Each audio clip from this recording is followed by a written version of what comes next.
Hello, this is the Entertainment Idiots, and today we're going to review The Incredible Hulk from 2008. Yes, The Incredible Hulk from 2008. Not the Hulk movie from 2003. That's another time. Yes, and obviously everyone knows this is a Marvel movie. Yeah, Marvel Studios. But instead of Paramount or whatever. For Phase 1, this time we have Universal. And this movie was basically made by who? Mr. Avi Arad, who produced a lot of Marvel movies and is the guy for why Spider-Man is usually Peter Parker at the time.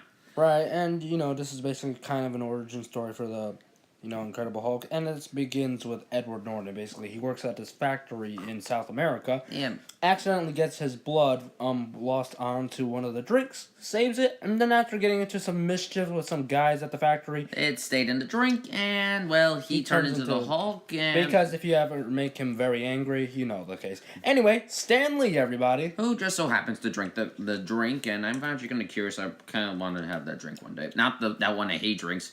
I kind of wonder if a Stan Lee Hulk would have been interesting, really, because that would have been cool. Right, so basically he turns into the Hulk, and he gets into some mischief as he confronts this general guy who will be important later.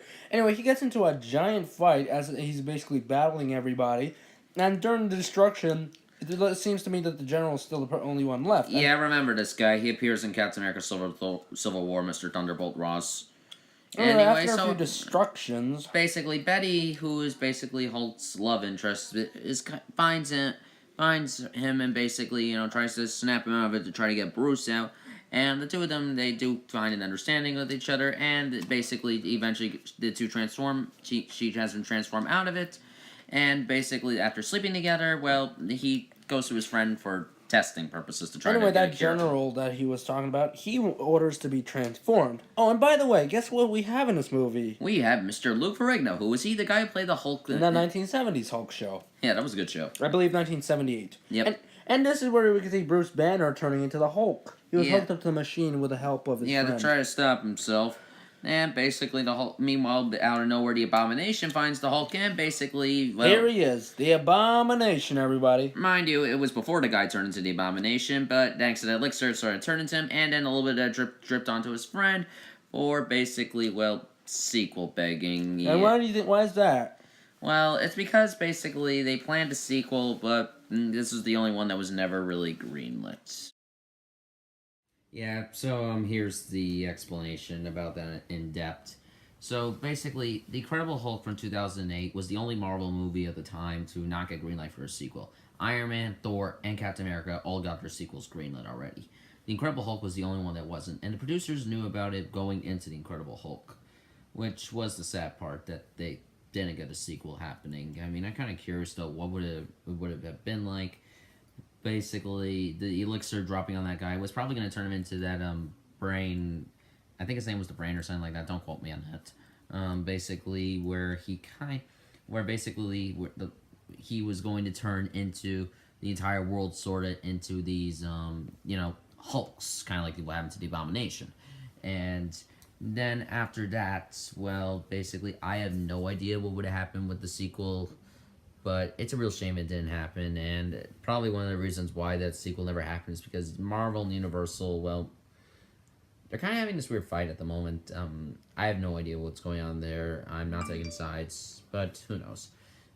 Still, though, it is sad. I'm kind of curious, though, if the sequel happened, what would it have been like, I mean, they're kind of making a sequel now, kind of not. Here's a little explanation on that in a sec. Keep things short, the Incredible Hulk's in the third Thor movie so much that they're actually taking stuff from the Planet Hulk storyline from the comics. And so basically, Planet Hulk, that aka Thor 3, go figure. Well, yeah. Anyway, if you really want a full-length sequel, kinda in depth, I recommend, and you want it televised or at very least in motion, I recommend the Avengers: Earth's Mightiest Heroes 2-parter Gamma World. That kind of explores pretty much what Marvel was planning for, kind of at the time, kind of not, that the Gamma World 2-parter is basically the best explanation. I remember that. Avengers: Earth's Mightiest Heroes, Gamma World 2-parter. Yeah, this is probably what it would have looked like after the mutation would have been done in the sequel. And if only we could have had our Planet Hulk movie. We're probably getting that now with Thor Ragnarok, but hey, we'll find out soon.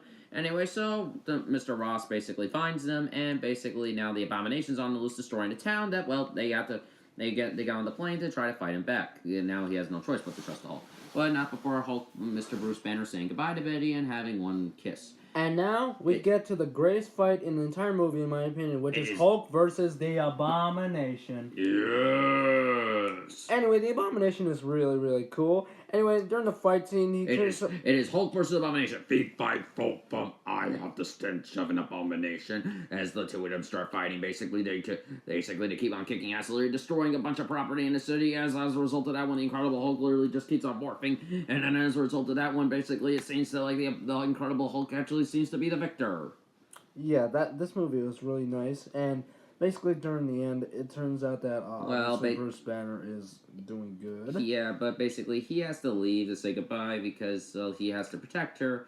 So basically, in order for him to has no choice but to find a cure on his own. And then we get an interesting scene with Tony Stark, as you all know, is Iron Man. Yeah, basically he interacts with Thunderbolt Ross, talking about the team that returns of recruiting the Incredible Hulk for the Avengers. So, basically a brief overview. Personally, I enjoy this movie. Sorry if I couldn't get an Incredible Hulk shirt. So I work green and for the heck of it. And personally, I enjoy this movie. I think it is. Me too. I love Edward Norton in this movie. He's really, really good. Yeah, he's one of the. This movie. I mean, Edward Norton's really good. It's just like every moment he's on screen, it's just like he's not messing around. He means business. Ace Cassidy. And the reason why Mark Ruffalo played as the Hulk is because what I heard is that Edward Norton was very hard to work with as being the Hulk or something. Yeah, the Avengers movie was a little bit of a mess behind the scenes. And they turned the different design for the Hulk, but that's okay. I'm just letting you know about that. Yeah, basically, the design's fine. I mean, as for the movie, it's. The thing is, though, Mark Ruffalo does a good job. Don't get me wrong, but Edward Norton just is really, really good, though. I mean, it's just kind of weird, though. I mean, in Iron Man, the Incredible... I mean, it was kind of sad that they had to recast Rhodey after that movie. I mean, now they literally recast, the Hulk. I would give this movie an 8 out of 10. It's a good movie. Yeah, I agree. 8 out of 10. I mean, it's probably one of my top 5 favorite Marvel movies, and pretty much one of my top 10 favorite movies of all time, even. Yeah, I'm pretty much spoiling half the list at this point from the Back to the Future Part 3 thing. Yeah, well. Yeah, basically this movie itself is good, and Thunderbolt Ross... I like the effects, I like the cinematography, I really like the nice fighting scenes. They're all really good in my opinion. Yeah, and it's nice that Thunderbolt Ross returned in Captain America Civil War. Well, yeah, that's basically... Yeah, it's just kind of sad, really, that no one else from this movie actually returns in the rest of the Marvel Cinematic Universe. It's kind of sad. That's why I recommend the Earth's Mightiest Heroes, because that has a little bit of canon, almost. Yep.